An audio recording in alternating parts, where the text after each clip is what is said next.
Hey guys, Richard here again with e-bike reviews and adventures, and I have a question.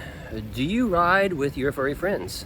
And I tell you what, I take my furry friend with me now because I just recently acquired this pet trailer right here. And I want to talk to you about that because, you know, I wasn't sure if my little furry guy was going to like it or not, and I was a little skeptical about spending, you know, $300-400 on a bike trailer for a pet, not knowing if he was going to even like it or not.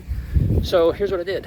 I went out on Facebook Marketplace, I went and found one for cheap, and I picked it up, brought it home, got it hooked up, lured him with one little treat, and now that's all it took. He's ready to go.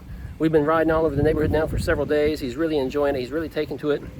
So now that I know that he likes it, I'm probably going to look for something that is a little better quality, because this one is already broken down. I've had to modify it just a little bit to keep it going, and so it's not going to last much longer.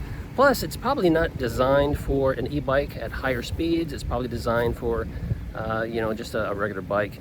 Not that I take my furry friend on high-speed chases or anything, but I'm losing my voice. But, you know, it is an e-bike, so we do go a little bit faster. So just a tip to you, if you save some money, maybe before you go out and buy a new one, buy a used one just to see if your furry friend's going to take to it. And if he does, then hey, then you know. So that's our giddy up right there.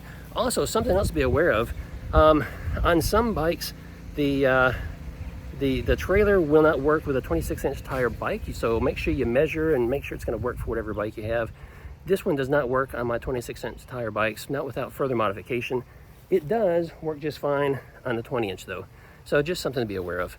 Hey, that's it for this video. If you like it, give me a thumbs up, and I will see you in the next one.